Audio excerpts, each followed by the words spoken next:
Ada Lovelace famously said, "If you can't give me poetry, can't you give me poetical science?"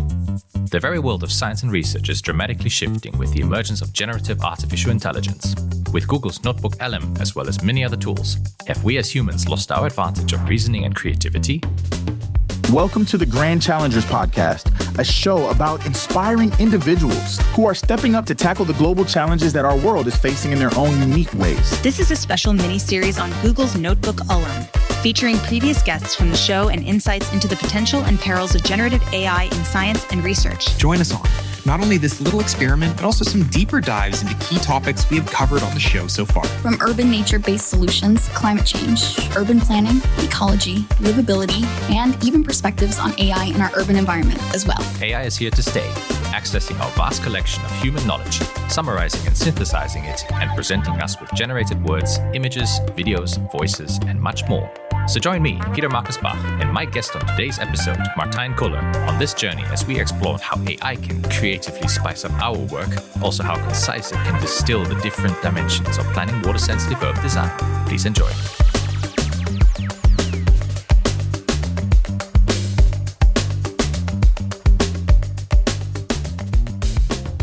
Welcome back, Martijn. Thank you. It's been such a long time since we last had you on the show, so thanks for joining us on this mini-series. Thanks. Yeah, it feels like a long time, but also like yesterday when we sit here again. Yeah, definitely. Except it's a different room, and I see your method of soundproofing is copious amounts of houseplants. Listeners, you will know I'm terrible with houseplants, but Martijn seems to be doing very well with taking care of them. Yeah, well, to be honest, it's mostly my partner who's taking care of these plants, but I really do like greenery around me, and of course, I think that's very much related to what we're going to talk about as well. Yeah, well, my greenery at the moment is just a lot of Lego plants, easier to maintain. For sure. But yeah, since we last had you on the show, you actually shifted institutions. You're at the University of Utrecht in the Netherlands now. How's that been? It's been great. Yeah, I got a job as an assistant professor at Utrecht University, assistant professor in nature-based solutions and water. So very much what I was already doing since I met you, basically. And it's been great. It's been different as well because it's the first time that I have a faculty position. So that means there's a lot more teaching involved, which I also very much enjoy, but it's also a lot of work. So it's been good so far. It's been 2 years now. Yeah, that's amazing. And I guess still calling it nature-based solutions, I guess in the Netherlands, that's sort of one of the key terms, right? So how's your opinion about the terminology changed over the last 2 years? Because you were the first person we spoke about this with on the show. Gosh, yeah, that's a never-ending story, I think, the terminology story. Indeed, of course, the Netherlands is not an English-speaking country, so it depends a little bit on whether you talk to academics or you talk to practitioners, what kind of terminology they use. Practitioners, of course, use Dutch terminology. And I would say nature-based solutions is, I think, the term that won the battle. But of course, nature-based solutions is a lot more broad than some of the terminology that we use to refer to urban green systems. A term that's also used a lot in the Netherlands is climate adaptation, especially when it comes to urban landscapes. Climate adaptation is used a lot. So give me some of your Dutch. How do you say this all in Dutch? Well, in Dutch we say klimaatadaptatie, which is just a literal translation of climate adaptation. Okay. And I have also seen natuurgebaseerde oplossingen, which is a literal translation of nature-based solutions, but I won't really get on board with that, I must say. I think that just sounds very clumsy. I think it sounds cool. The Dutch has got some really cool pronunciations to it. I remember visiting last year in Delft, and I think I learned the word for bon appetit, which I've already forgotten. So if you could humor me, how do you say it? Eet smakelijk. Eet smakelijk. Eet smakelijk. But it's ironic you asked me that because the Netherlands are not necessarily known for their haute cuisine. That was pretty good. The thing that we're good at is sweet stuff. Stroopwafel. Of course, the stroopwafel is famous. Yeah. Can't pass up on a good stroopwafel, especially when it's warm. Yes, for sure. The best ones are the ones you get at the market when they're fresh and just come out of the machine. Yeah. No, definitely. Listeners, this whole chat about Netherlands has significance, but you'll find out in due course. So how does this mini-series work? We are trying to figure out how well a AI large language model can explain our work back to us. And we've done a few episodes before, and we've tried different variants. First episode, for example, we used a research paper and we put that into Google's NotebookLM to see what comes out. In the second episode, we tried that with a lengthy literature review. And in the third episode, we looked at prompting NotebookLM to try and guide the podcast conversation that it generates with not much success. And so this time we're going to be doing something in a way similar, and how that will work we'll get to shortly. And we'll be using a paper, one of the first papers you wrote on the topic of nature-based solutions. Then we used the word water-sensitive urban design. That was part of your PhD back in 2017. Don't worry, I'm not going to go into proud supervisor comments now. You've already caught me on that. What's your prior experience with AI? Of course, like everyone else, ChatGPT is the first time that I really got into using on a more regular basis. Before that, I've encountered it in several places, also imagery. Like there's a website called This Person Does Not Exist, which generates, when you click the mouse, a face of a random non-existing person. And that blew my mind back in the day. That was, I guess, 3-4 years ago now, before DALL-E existed. And then, of course, I've used DALL-E as well when it came out, but more, not really professionally, just out of curiosity, let's say. Were you generating cats or dogs? Yeah, I guess cats and dogs are the things that it's best at. Yeah, I'm a huge fan of cat videos. It's a guilty pleasure of mine. So. Yeah, since then, I've also used some other AI.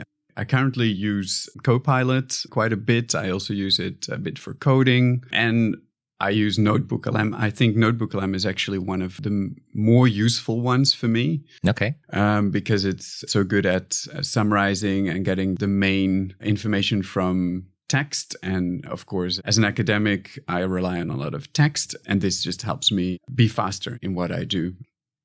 Besides that, ChatGPT, I use it also a lot, especially for explaining me concepts that I don't know or that are not completely clear to me. And I think it's really good at explaining those kind of things in a quick way. So that really helps me. At the same time, it is also a big problem now that I work more in education as well, because it has really changed what we can do with our students. I think I like to see it as an opportunity and not so much as a problem, but it is a problem in the sense that all the things that we were doing before are not possible anymore. And so we have to spend a lot of time now rethinking, especially assignments for students. There's been a huge upheaval in the education sector, because now all of a sudden students can find shortcuts to completing homework. They can, I guess, have ChatGPT write the essay assignment for them in a matter of seconds, which unfortunately is a problem because oftentimes the essay assignment is one of these kinds of exercises that really enhances your own critical thinking skills, allows you to shape opinions, and it teaches you that. But I feel like students are not getting the chance to do that anymore, and that can lead to a lot of people entering the workforce without this ability to actually scrutinize, to be skeptical about things that they read, and to just believe blindlessly what they say. And so I guess, in your opinion, what thoughts have you had on how we can counteract this or improve this or embrace this change? Yeah, this is something that we've been discussing at the university quite a bit, and there's not been a conclusion yet, I would say. I think there's two things here. One thing is the learning how to write. And you could argue that that skill is becoming obsolete because it is better done by a computer. And there have been numerous skills that have been taken over by the computer that now we consider not necessary to learn anymore. And you can argue that writing may become one of those. However, I think what you said about critical thinking is important, because I think the writing is a way to help you train your critical thinking and also to structure your thoughts. So it's not just about being able to write, it's also writing as a tool to learn other skills. And if you don't do the writing anymore, then you need to find another way of learning those other skills. And this is really what we're grappling with at the university now, like thinking, how do we teach students these other skills without having that tool of writing available to us? Yeah. So I think the future will tell as to, how this might look like. But yeah, I myself am having some thoughts about that too, as I'm still passionate about teaching myself. So I guess we have to compare some notes down the line. And maybe when we have you on for part 2 of the main series, then it will be interesting to hear how you've been tackling that. But let's get back to the actual objective of this episode, and that is to see how AI can actually reproduce a summary discussion of a paper that we co-wrote. Now, one critique you had in listening to some of the previous episodes was something about creativity. Could you shed some light on that? Yeah, I listened to the episodes that came before me. And well, one thing actually that I noticed is how fast it is already improving. The most recent episode before me is already so much better than the first one, I would say. And what surprises me about myself and how I view AI is how little surprised I am, or how quickly you sort of internalize these possibilities that AI brings. It's like, oh yeah, sure, it's getting better at that. Whereas actually it's incredible how fast it's getting better. So I listened to the episode with Velko, and he mentioned at some point, and I don't know how much he is really of this opinion, but that he thinks that the real difference between humans and AI is that AI cannot be creative, and that we need humans for the creativity part. We need to prompt the AI, and that's where the real magic happens. Now, I'm not convinced of that. I'm yet to see a proof that AI functions fundamentally differently from how human brains function. I can be convinced of that, but I haven't seen that evidence. And what I see AI do, I would say you can call that creative. And of course, a lot comes down to how you define the word creativity. But if I define creativity by creating a new product out of previous information, which I think is what creativity is. Humans, when they create a new product, they don't create it out of a blank sheet. They create it out of all the experiences that they've collected throughout their lives. I don't really see why AI is not doing that. I see AI do that. So the amazing, call it resonance of, two minds thinking alike. This is your thought coming into the show. On my side, I didn't want to give up on the failure of the last episode where the AI could not respond to the prompt. So I had to flex the creative muscle. And this is really where we're at now. So we're going to listen to what NotebookLM has produced. And in fact, in today's episode, we're going to listen to 2 summaries instead of 1. We're going to listen to 5 minutes of the first one, which was produced by NotebookLM with a guided prompt. I will not tell you what the prompt is. And then we will listen to a summary produced by Gemini. So NotebookLM is powered by Gemini 2.5. And Gemini itself can also produce these audio overviews. They're often shorter than the ones that NotebookLM produced, and they're often more to the point. So it'll be interesting to contrast the second one to the previous episodes, and the first one to how well it responded to the prompt this time. So the full paper is titled Framing Water-Sensitive Urban Design as Part of the Urban Form, a critical review of tools for best planning practice, published by yourself, myself, Diego Ramirez Lovering, and Anna Delitic in 2017 in the journal Environmental Modeling and Software. So just before we start, give me a quick human summary of what this paper is about. Okay, so this paper has a couple different parts to it. So it starts with a review of different models that we can use for spatial planning of water-sensitive urban design or nature-based solutions in cities. It first starts with what planning of this water-sensitive urban design is, and then what some of the models are, the types of models that we can use to help to support this urban planning task. And then it tries to place these models into a framework. And this framework is based on a framework that I took from a colleague, Ole Fruit, who works at the University of Copenhagen.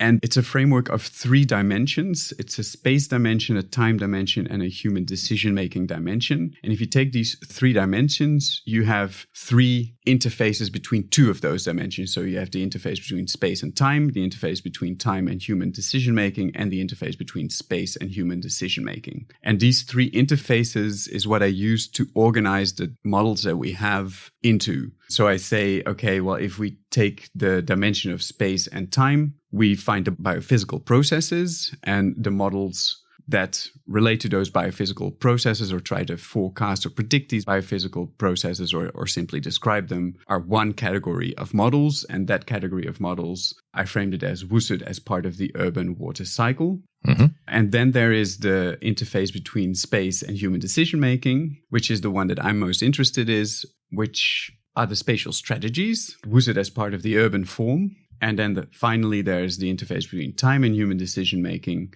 And that is what I called adaptive strategies, WUSUD as part of the water governance.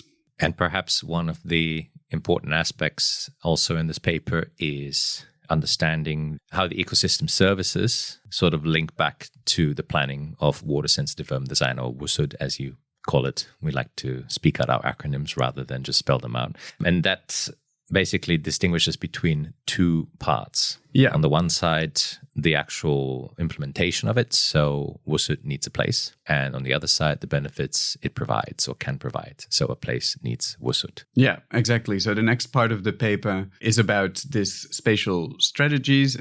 Then I define suitability, spatial suitability for the implementation of water-sensitive urban design or nature-based solutions into two parts. One, indeed, as you said, is WUSUD needs a place, and the other one is a place needs WUSUD. So the first one is indeed about how suitable is the context for the implementation of a system, and the other one is, well, all the benefits that we get, and I use the ecosystem services framework for that, how much are they needed in different places?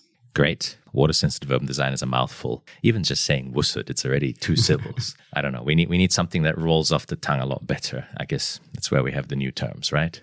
Yeah, we can maybe write a new paper. We can ask AI maybe to come up with a nice new term for WUSUD that fulfills all our requirements. Well, I guess we'll see. But let's listen in to this first version.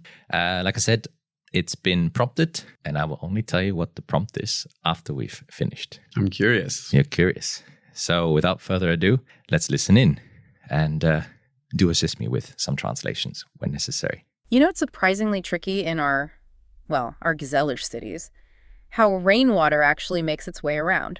Seems simple, doesn't it? Like water finding its way through our grachten, our canals. Yeah. But getting it right. Oh, yeah, that's a Tanagrukek, as they say. A whole different story. Exactly. And that's precisely what we're plunging into today. We're going to skip the long-winded technical terms for a bit. We're calling it jalapeño. Indeed. And if you're picturing something with maybe a bit of a kick, you're not far off, metaphorically speaking. Anyway, right. Think of jalapeno as a spicy way we're rethinking our cities. Okay, that was already quite different, I think, from the previous one. Well, one thing that I notice is that it is becoming more and more natural.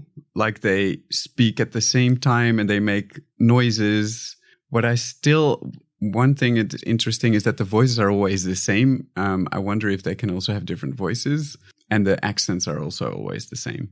I guess that's also the data that it's trained on. But I guess the analogies they are using are part of the prompt because they sound a little bit more like you, Peter.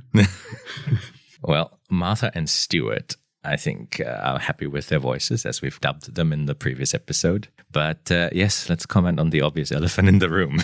Jalapeno. What is that? What? We'll listen on. Especially how we use red spaces. Red spaces? Yeah, and by red, we basically mean those vital cultivated areas, the greenery we weave into the city fabric, specifically to handle stormwater better. Red spaces, got it. Daedalic. So this isn't just some buzzword, right? There's actual substance here. Oh, absolutely. I see your face. We're basing this deep dive on a proper scientific paper. It's called Framing Jalapeño as part of the Urban Form, a critical review of tools for best planning practice. Kullers and colleagues, 2017. Okay. So you pronounced my name pretty well. At how we actually plan these jalapeno solutions. Right. And for you listening in, maybe you're someone who wants to get well informed, but without feeling totally overwhelmed. This is your shortcut. We're pulling out the essential bits, those kind of aha moments, but without all the heavy academic costs. Exactly. We're trying to make it digestible. Making the jalapeno digestible. I'm trying to keep a straight face, but every time I listen to this, feeling the satisfaction of my prompt succeeding. Yeah. So I wonder now if you just prompted it, asking it to always call Wussut jalapeno, or if you actually try to convince it that jalapenos are solving our urban water issues. So I'll slowly reveal the prompt to you as you can guess the elements. Yes, instead of the word water-sensitive urban design, which I've already said is a mouthful, use the word jalapeno. So seems like it actually listened to me and replaced the word completely. Let's keep going. So our missy today, our mission, if you're game, is to figure out why planning for jalapeno is, well, a bit of a spicy problem. That wicked problem idea, but with more pepper. Yeah, exactly. We'll unpack the key overpensingen, the main considerations when we think about jalapeno in our cities. And we'll even try to draw some parallels to familiar Dutch zakken, things we see around us. Precisely. Yeah. Familiar Dutch zakken, that I don't know what that is. I don't know either, but I'm relying on you, as I said, to translate all the Dutch for me. Zakken, no. So for listeners who've lost the plot so far, the second part of the prompt, or actually it's the last part of my prompt, is for the model to use only Dutch culture, example, and references to explain concepts. Oh, nice. In which case, and this was, to be fully transparent, my second attempt at generating this. And in this second attempt, it decided to start putting in a lot of words. Maybe you can help me there. So I picked up a few. Gezellig. I guess it's society. Gezellig. Okay. Gezellig. Yeah. So this is a pronunciation problem, probably. When I don't expect, because I wasn't expecting Dutch words. Yeah. When I then hear them, I don't recognize them because I'm just thinking in English and they're not pronounced like completely correctly. Yeah. Mm-hmm. Grachten. Grachten. Yeah. Inderdaad, apparently indeed. It stands for indeed. Yeah. Missie, mission. Missy. I was thinking of the English Missy, like Missy Elliott. No, apparently it's mission. Okay. Overpensingen. Overpeinzingen. Okay. So that seems to have been incorporated into the audio. But let's see how much further it can go. The paper we looked at makes a really fundamental point. Jalapeno isn't just, clever engineering. It's deeply, deeply connected to ruimtelijke ordening spatial planning. Basically, where we decide to put these jalapeno systems. Yeah. It has a huge impact on how well they actually perform. So it's not just about chucking a red tulip field somewhere and hoping for the best. Absolutely not. It's an interaction, a whistle working, as the paper puts it. Okay. It gets crazier. Wisselwerking. Wisselwerking. So it is a little bit confusing that it pronounces the Dutch words with an English accent because I just don't know if I cannot connect them. Like ruimtelijke ordening. Ruimtelijke ordening. Ruimtelijke ordening. Yeah. See, we're getting a lesson in Dutch. Yeah, okay. And to be honest, also, a lot of these terms I wouldn't really use that much because in academia, also in the Netherlands, we speak English mostly. So unless we have some bachelor courses that are in Dutch, but I don't teach any. So I don't usually use Dutch words. So that's an interesting, reality check on the use of language, the incorporation of certain other cultures and whether NotebookLM is responding appropriately. In this case, I feel like it's overcompensated on the prompt and it started using a lot more Dutch terminology and also just random Dutch colloquialism in the generated conversation. Yeah. With an English pronunciation, which makes things, a bit more complicated to understand. Strangely enough, they are repeating the English versions of the words practically after each of these terms. So for listeners to keep following, because this can be a bit of a challenging one, just listen out for the English word just after the. Yeah, and it may even help me because then I realize that they've used a Dutch word. I must say, I'm surprised they can't pronounce it because I know that ChatGPT is actually really good at pronouncing also Dutch and I guess other languages. Yeah, so a very interesting observation here. Let's keep going. On one hand, jalapeno needs a place, meaning these systems need specific conditions to actually work properly. Right. But just as vital as the other side, a place needs jalapeno, which basically asks, where are the benefits of these red space solutions most crucial?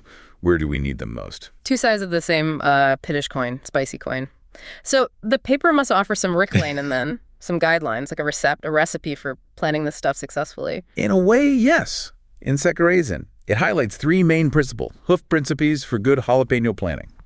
First off, taking a holistic approach, holistisch benadering. Holistic, okay. Yeah. Meaning looking beyond just the technisch details, the technical stuff. You also have to consider the social factors, the economic ones, these Dutch the were just so impacts. distracting. Okay. Think about developing a new Windwick, a residential area here in the Netherlands. Woonwijk. Planners don't just think about where the water goes. They also have to consider the effect on the new buren, the neighbors, the local winkels, the shops, and the omliggende nature, the surrounding nature. Logisch. The omliggende natuur. Yeah. So it's, oh my God, it's so confusing because of the pronunciation. Yeah. The dangers of attempting to try and bring in another language, or maybe it interpreted the word Dutch too literally and thought I wanted it to speak Dutch, or at least attempt to.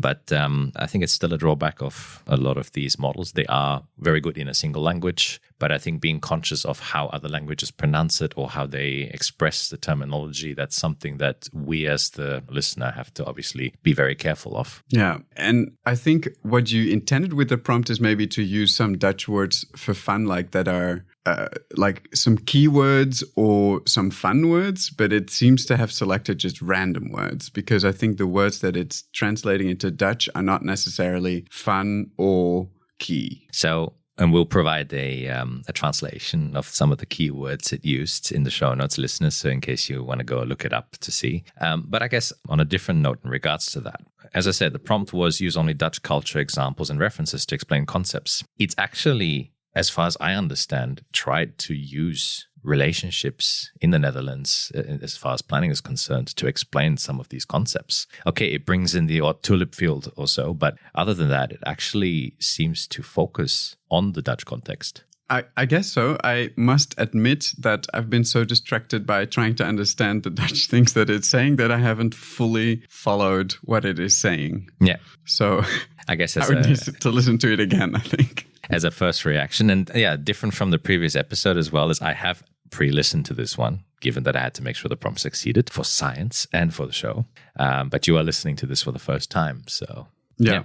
We have a bit left to go for this, and then we will summarize our thoughts on that and then listen to a proper summary with no prompting of the actual paper so we can compare. Yeah. Logical. Yeah, you can't just think about the boozing and the foreign, the pipes and drains in isolation.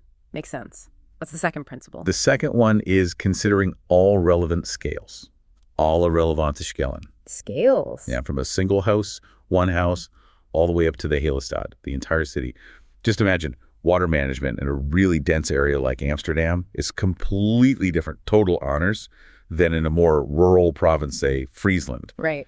You need solutions, oplossingen, that actually fit the scale you're working at. Thinking big, looking at small details all at the same time. Duidelijk. Clear. And the third principle. The third is engaging all relevant stakeholders. Het betrekken van alle relevante belangenen. And doing it early on. Stakeholders, so everyone with an interest. Exactly. Yeah. Including the bewoners, the residents, the local council, the water board, the waterschap, and anyone else has a stake. In Berong, right from the start, begin of the planning. Like those inspraakavonden, those consultation evenings we have for new projects. Precisely. Making sure everyone Not something we discuss, have their say. Okay. No. So with these 3 pretty clear principles, why does the paper call planning for jalapeno a spicy problem? It sounds like it should be, I don't know, in Mackie a piece of cake. Mackie. Okay. Yeah. How do you say bon appetit again? It's makkelijk. It's makkelijk. One other element of the prompt, and I'm sure you've noticed it by now, is whenever it says wicked problems, it should use the word spicy problems because jalapenos are spicy. Is that something it came up with itself, or what you prompted it? I decided to prompt it. Okay. In a previous generation, when it first used the word jalapeno, it actually started relating it to the spiciness of it. Yeah. But then I thought, well, let's see how many things I can replace. And the last element of the prompt, which you probably have also noticed by now, is that I've replaced the color green with red. Yeah, that was also very confusing in the beginning. These red areas? I'm like, no, I don't. So it shows you how much is being replaced and, of course, changing the meaning. But I guess one aspect which I think you were quite impressed by is the comparison of Amsterdam versus Friesland.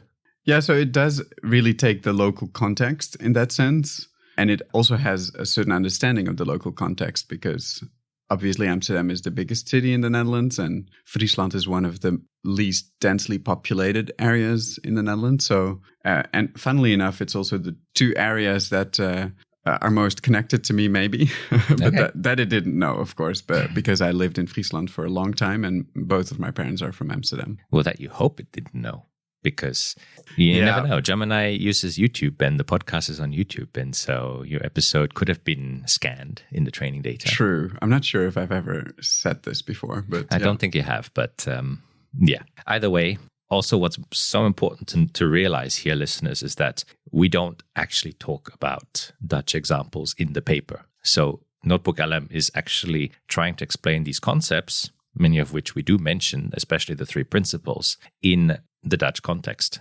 which we didn't provide any additional information. So it's quite impressive with what it's doing. Let's finish up this discussion before we then move on to the next. No, well, the spicy part. It comes from the fact that there's often a real lack of clarity, Gebrek and duidelijkheid, and also a lack of agreement over in stemming on both the causes, the oorzaken of stormwater problems, and on what the best solutions, the best oplossingen actually are. The paper it's going overboard explicitly with the links Dutch. this It to is. that idea of wicked problems or, specie problems in our case. They're just It's starting to inherently mispronounce as complex, messy, with no simple answers, no simple antwoorden. Okay, I see. Think about water management in a low-lying country, laagliggend land like the Netherlands. We have this incredible, really intricate system, ongelooflijk system of dijken, polders, waterwerken. It's Yeah. developed over centuries. That's creative. Yeah. But even so, dealing with water is still a constant balancing act, and even a wish softening.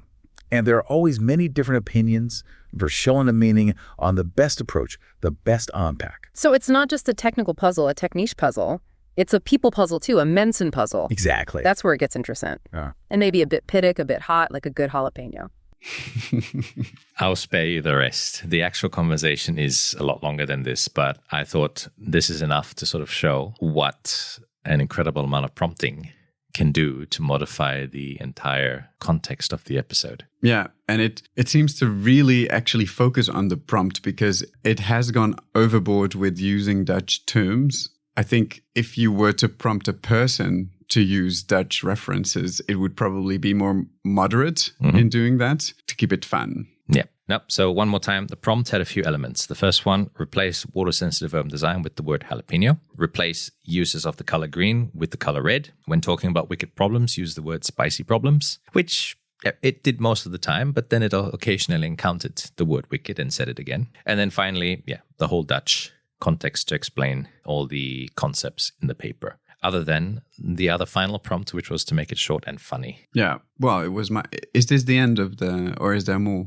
No, this is not the end. Like I said, it's a lot longer. Okay. Yeah. So it's not really short, I would say. Short, definitely not, given that we've listened to 5.5, close to 6 minutes of this, and the actual length is around 16, 17 minutes, which seems to be NotebookLM's standard length. Yeah. Yeah. So it doesn't actually change that. You can't change that with the prompt. Yeah. But I want to use this to discuss 2 potentially important aspects. The first one, coming back to your critique, can AI be creative? After listening to this and knowing what I prompted it, what are your thoughts now? Well, I think what it's really good at is linking concepts to other concepts. So you've commented on this in previous episodes many times that it's really good at making analogies. Mm-hmm. And it does that a lot as well.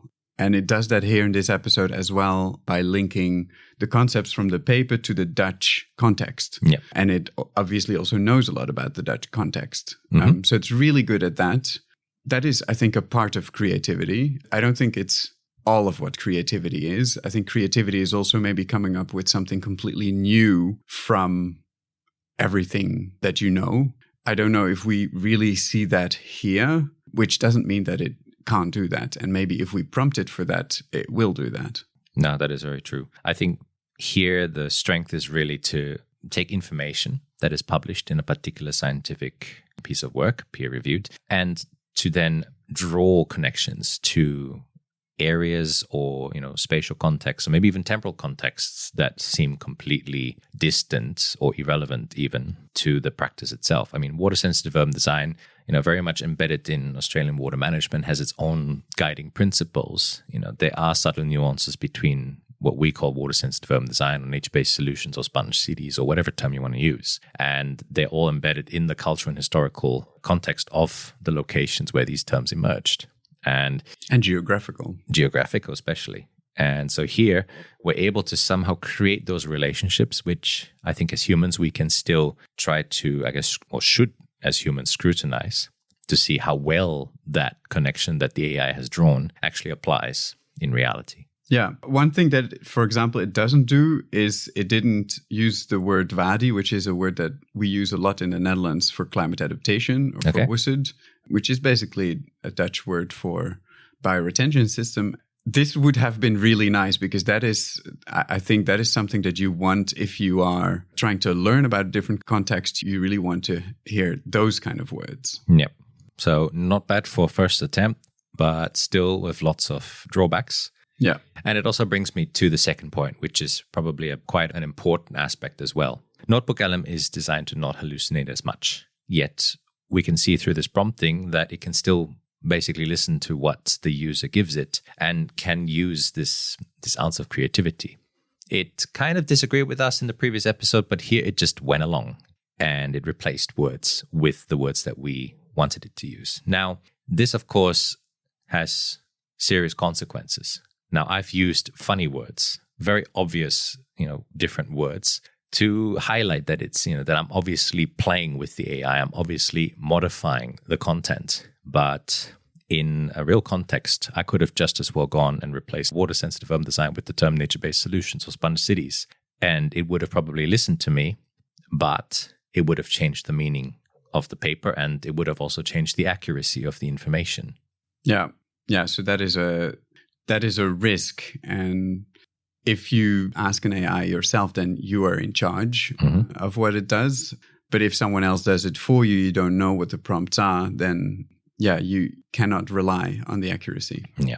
So with that in mind, let's listen to the second summary. This is the one generated by Gemini itself. So listeners, if you want to do it yourself, you just have to use Google's Gemini tool. And it's a bit more rudimentary. So you, just like with other large language models, you upload the PDF and it offers you the option to generate an audio summary, no prompting whatsoever. And this summary is often a lot shorter than the ones that NotebookLM generates. So I promise you, nothing's been modified in this one, but it'll be interesting to see what a short kind of summary sounds like. Are you ready? I'm ready. Perfect. Let's listen in. Welcome to the deep dive. Today we're looking at water-sensitive urban design. Refreshing. You might know it by other names, SUDS, Should LID, have said that with an Australian maybe Sponge accent. City. Exactly. Lots of terms for it. But the basic idea is, it's a green systems approach. Right, for urban drainage, working with the natural water cycle, not sort of fighting it. Precisely. And it's really gaining traction, wouldn't you say? With, urbanization, climate change effects becoming more obvious. Definitely. The old concrete pipes just aren't cutting it everywhere anymore. We need something more sustainable, better environmental protection too. For sure. So this deep dive is all about how we actually plan for WSUD effectively. We kept seeing this phrase in the research. Oh, the WSUD needs a place, and a place needs WSUD. That's the one. It's not just about dropping a technology anywhere, is it? Not at all. It's about the fit. The location and the tech have to match. And we'll touch on some tools like GIS and MCDA that help planners figure out those locations. I think it's very, very good at doing this intro that we always do in all our papers. The intro is the same and they follow this very neatly with the climate change and the urbanization and the gray systems don't do it any longer. What I notice in all of the episodes is that they always agree with each other. They do. And I would like, and maybe this is something you can prompt it in the future as well, to not always agree with each other, but have a real human debate. Because in real human debates, people sometimes disagree or they explore, different avenues. Whereas they are always like, yeah, that's a great analogy. Precisely, exactly. This is what they constantly use, these kind of words. I mean, Martha and Stuart have to be nice to each other, I mean, they share the same neural networks. So. Yeah, they're always together. They're one. And it's a very interesting point because I think healthy dose of criticism, healthy dose of skepticism, disagreement, I think is often what leads to, new understanding sometimes. Exactly. It helps, I guess, generate that critical thinking that we humans need to keep harnessing, in a world of AI. Yeah, and if you listen to a podcast, like a real podcast, then I think it's probably more pleasant to listen to something where people don't constantly agree with each other, because it keeps you awake as well. So this is maybe something that will come in the future, or that we can prompt it for. That would be an interesting experiment for the future, indeed. We'll use another one of your papers. Let's keep going. Yeah, multi-criteria decision analysis. Sounds fancy, but it helps weigh different factors. Okay, so what are these WSUD technologies we're talking about? Quick examples. Sure. Well, you've got your rain gardens, those planted areas you see sometimes, green roofs, obviously, permeable pavements, the kind water can soak through, even constructed wetlands in some cases. And they do different things, like hold water. Yeah, functions like retention, holding it back. Detention, slowing it down. Infiltration, letting it soak into the ground. Treatment, too. Cleaning the water. Yes. Very nice. Treatment, and sometimes even water harvesting for reuse. And often, one system does several of those things. They're multifunctional, really. Okay, so definitely more than just nice landscaping. But planning where they go, that sounds complicated. So definitely a lot more textbook based, or definitely following the paper a lot more than Jalapeños and the Dutch countryside. Yeah. But yeah, I mean, knowing that this is a much shorter summary, they get straight to the point. They don't banter as much. And I think, so far we've had the terminology featured, which we touch upon in the paper. We've had the processes, which I think is a very nice overview. We've had examples of systems, and we've had the two, water-sensitive urban design needs a place, and a place needs water-sensitive urban design already mentioned as well. Yeah, I think it's been very efficient, but also accurate in its lead up to the meat of the paper. Definitely. All right, let's see what else comes. The research called it a wicked problem. It really is. It's way beyond just the Spicy. engineering side of things. How so? Well, you need frameworks, right? Tools that help you think about not just the primary function, like drainage, but also all those co-benefits, like does it cool the area, improve air quality, is it nice to look at? Right, the extra perks. Exactly. Plus the nitty-gritty planning stuff, how you measure success, and crucially, the where. The spatial aspect. A lot to balance. Yeah. So are there systems to help planners? PSS, the research called them, planning support systems. Yes, PSS. They kind of structure the decision-making. Our sources point to 3 main ways people approach WSUD planning using these systems. Okay, what's the first one? First approach sees WSUD as part of the wider urban water cycle. Like how water moves around the city. Pretty much. This involves using specific models like SWMM or M-Music software tools, basically. Right. M-Music. That's weird. Yeah. So they're going into those 3 different dimensions that you explained in detail. I'm noticing that they are using the acronyms a lot more without defining them. So, they mentioned GIS, MCDA. Yes, they mentioned multi-criteria decision analysis after that. Yeah. But now they're sort of calling the models by their acronyms as well. So SWMM, SWIM, it's the EPA stormwater management model, and M-Music, which is weird, but that's the Australian water-sensitive urban design model for compliance checking. So MUSIC, as we call it. Maybe it's also because in the paper I don't explain those acronyms because they're models, they're acronyms for models. And I think I don't write the full name out. And I do that with PSS, WSUD. So maybe that is the reason. It just really follows the paper. Yeah. And that's the problem with, I guess, close reliance on the source material when we humans are not pedantic about the source material and making sure it's clear. So very interesting observation. They simulate water balance, hydraulics, really useful for the detailed design, making sure it works on the ground, implementation phase stuff. Got it. The technical water flow side, what's approach number 2? The second looks at WSUD as part of water governance. More strategic. Exactly. More big picture, long-term planning, thinking about transitions like the water-sensitive cities framework, using complex models, scenario analysis. It's about setting the vision. Policy and future planning. Okay.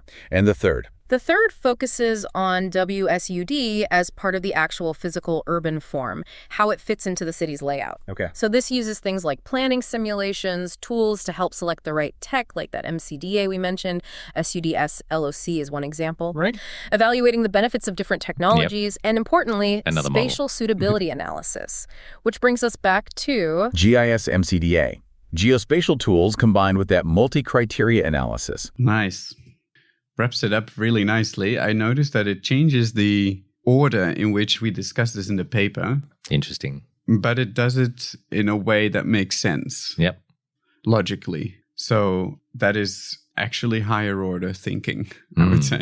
That is a very interesting observation, because I was also wondering that, given the natural inclination you had to explain it in the order that you did, the AI swapped it around. Yeah. So I guess that's also sometimes a potential use case for AI, where we could put in a manuscript into NotebookLM that we've written and see how it produces the output, and then use that to improve our structure, perhaps, the way we communicate the message, or maybe even pick an analogy, like jalapeños.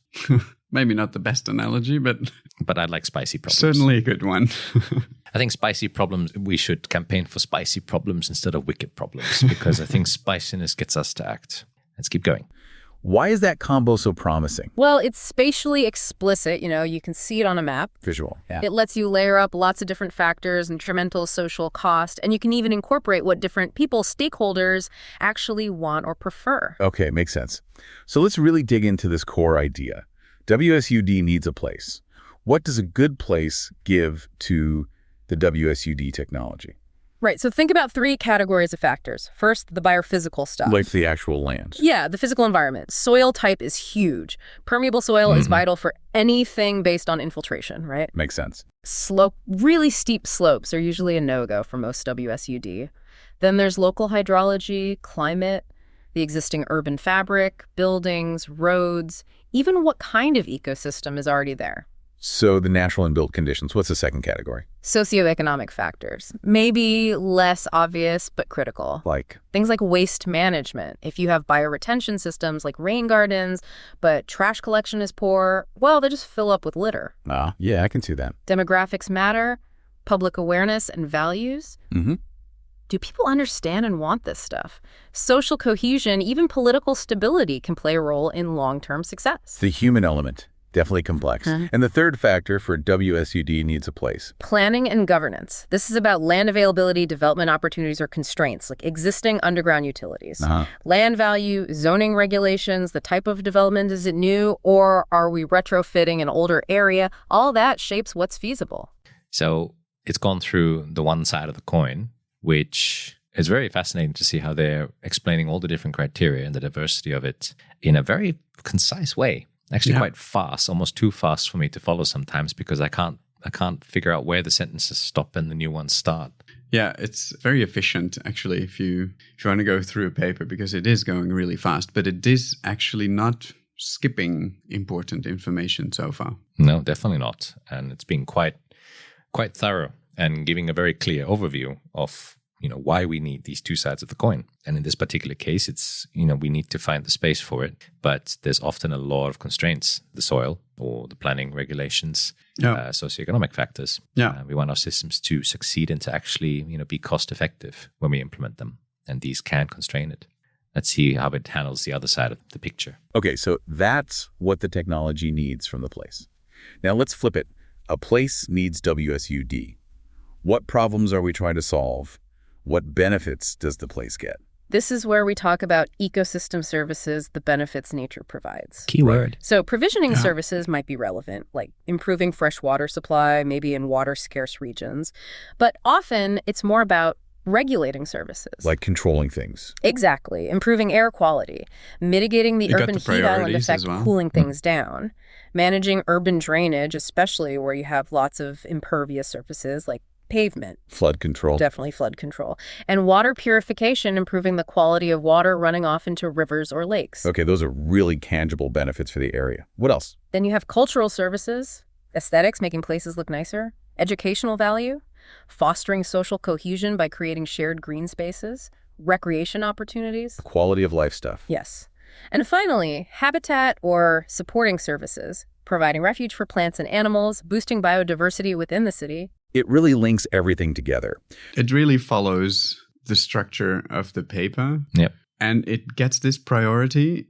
And I wonder if it gets it from the paper or if it gets it from its own knowledge. Interesting. Because I don't know if we say that regulating services are the most important one or the most relevant one. I know we do comment on, I guess, some of the more common ones that, WSUD is used in. But now I'm saying the acronym like that. Oh my God. AI influence. Yeah. But it's an interesting way of summarizing a pretty involved framework. And you did do a huge review on a lot of these aspects. And I know we spent a lot of time trying to come up with this needs a place and a place needs framework and, create a structure that makes sense. And speaking of creativity, so let's say the creative part about this paper is putting everything that's out there and putting it into a framework that makes sense, that has logical structure. And I wonder if, had we asked an AI to do that, because I think an AI is probably very good at doing a literature review, if it could also then make that creative step to put all the knowledge into a certain framework that doesn't exist yet, or link it to an existing framework. As Isaac Newton said in the quote of the very first episode, I can see further by standing on the shoulder of giants. And so oftentimes we build our new frameworks on top of existing ones, and it would be an exercise to see how well the AI could use existing information to build new ones. Yeah.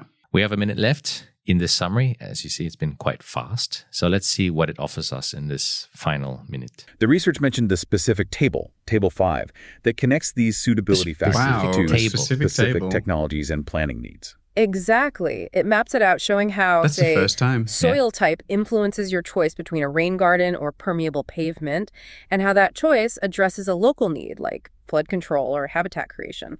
It finds the sweet spot. So the big takeaway seems to be that effective WSUD planning isn't just about the tech or just about the locations problems. It's about balancing both. What does the technology require to function well, and what ecosystem services does this specific place really need? And using that dual perspective, maybe with frameworks like this, can lead to much better decisions, smarter investments. That's the goal. Better planning, more effective WSUD, and ultimately more resilient and sustainable cities. It certainly gives you a new perspective on seeing, a rain garden on a street corner. There's a lot more thought behind it than you might realize. Absolutely. Layers of complexity, all aiming for a better urban probably environment. There's not. Well, that's all the time we have for this deep dive. Thanks for walking us through that. My pleasure. Thank you, Stuart and Martha. Impressive. So Gemini's summaries are a lot shorter. Yeah. But same principle. What are your impressions of this? Also based on some of the other NotebookLM summaries you have listened to in the past. Well, of course, I don't know the papers that were behind the other episodes, but what I noticed is that it really very precisely follows the structure of the paper, which is nice if you later on want to go to that paper to then, read into more details about a certain part. And in this case, it even refers to a specific table. Table 5, I'm shocked. Table 5, and I just looked up table 5. And it exists, so it's not hallucinating. That would have been the next question. Did we have 5 tables? We normally only make figures and have minimal tables. Yeah, no, it is the last table, and it is the table that brings everything together. So I guess it also chose the table to refer to strategically, like it is maybe the table that you want to refer the listener to. So I think it's very helpful. And I start to more and more believe that this is maybe an effective way to read literature. Well, not read it, but to, engage with literature. We need new words for this. I mean, to listen to literature. To listen to literature, because it seems to really be doing a good job at getting to the core of it, and maybe more quickly so than... Another thing is that it really sticks to what is written in the paper, and in the previous episodes, because it has more time, I guess, it takes more information outside of the paper to make analogies and to relate to, and it doesn't really do that very much here. Agreed. So just for information, for this episode, I also generated a NotebookLM version of the paper without prompts, and I had results for this particular paper anywhere between around the 17-minute to the 26-minute mark. And another interesting observation also is that sometimes the information is a lot, and NotebookLM still, I feel, struggles with distilling it, because they are examples I've had, not necessarily with this paper, but with other papers in the past, where after 26 minutes, the conversation is still going, but the audio finishes. abruptly. And so I think the biggest difference between Gemini's audio summaries and NotebookLM's audio summaries in how they tweak it is one is built for the more, I guess, lengthy analogous explanation, whereas the other one is built for concise summary. To the point, don't fuss around, which is why you can't really prompt Gemini's audio summaries, I should say, yet. Because who knows what's going to happen in the future. But maybe it's beside the purpose of the Gemini summary. Definitely. But overall, what are your thoughts on the accuracy, believability? Very good, I would say. And as I said before, it surprises me how it doesn't surprise me. Yeah. We get used to this stuff really quickly. And I would say it seems like nothing is impossible. Nothing is impossible. And who knows what this is going to look like in future. But Google, if you're listening in, you've heard Martijn's request. We want to be able to switch up voices so we can, and I guess from my point of view, dub a few more AI hosts, co-hosts. So we have a whole team in future. That would be fun. Yeah. What are your thoughts on the future of AI? We've spoken about the education aspect. We've also spoken a bit about how literature might be looked at in future. Do you feel like this is sort of a godsend, given that it feels like the world of academia is now suffering from an overload of publications, this nonstop publishing of journals? Yeah, like it has, of course, a huge benefit for academia in that it becomes a lot more easy to get a good overview of and stay up to date with the progress in academia in your field. And it also gives different people different ways of engaging with that, like, for example, through a podcast. At the same time, I think the same problems that are there for education also play a role in research, because there's been this, I don't know if you remember this, but there was a paper published that started, the first sentence in that paper was, "Certainly, I can do that for you." Oh. So of course, this is a big problem in research as well. So we may also have to think about other ways to publish our research, not just in written form, not just in journals. I haven't really seen much of that yet. If it's not in written form, it's usually public engagement rather than academic dissemination. But maybe that is one of the things that will come next. It could be.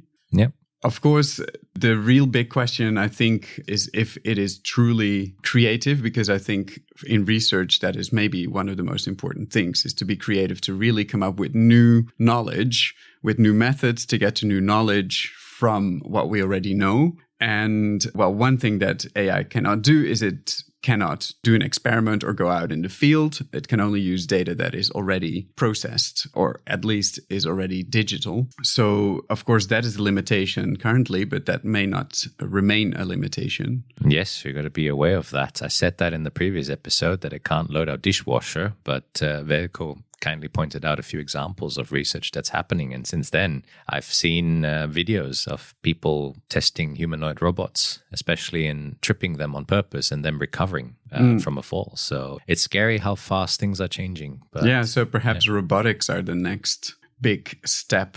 And agentic AI. Yeah. And that is the question that also, I think, links back to the creativity part as well. If you want to have agency, you also need to be able to use that somehow. You need to creatively think what you're going to do. Yeah. Thanks for coming onto the show again, Martijn, and doing this experiment with me. I hope you enjoyed it and also got a chance to see how your work applies in the Dutch context in a very spicy edition. It was a lot of fun. I actually, I remember that I first listened to this podcast via NotebookLM, and I wanted to prank you with it.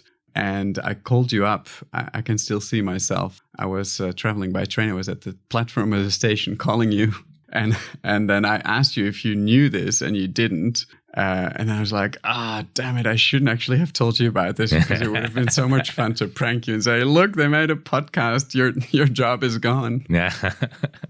And I would have probably believed it. But hey, so in response to that, I pranked Veljko, who was on the previous episode, and it worked. So you get to share the credit with me. So I don't claim full credit for that. And it's also why we have you here on the show today, because in a way, you're the one who made me aware of NotebookLM in the first place. So if it hadn't been for you, probably time would have told, but I wouldn't have had that head start in planning this mini series. So you'd have got there. Yeah. Probably sooner or later.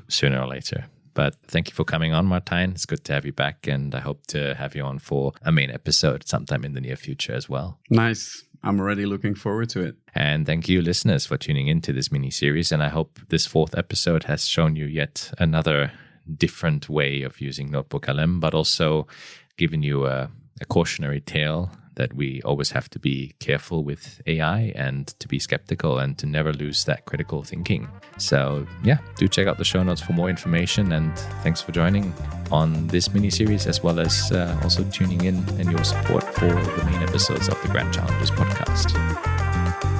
If you like this episode or the show in general, follow it on Spotify, Apple, or wherever you get your podcasts from to be notified of the latest release as soon as it becomes available.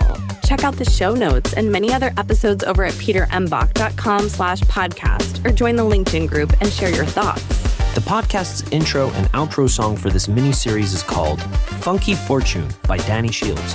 Stay tuned for our next episode in this mini-series to find out more about how AI may or may not tackle the grand challenges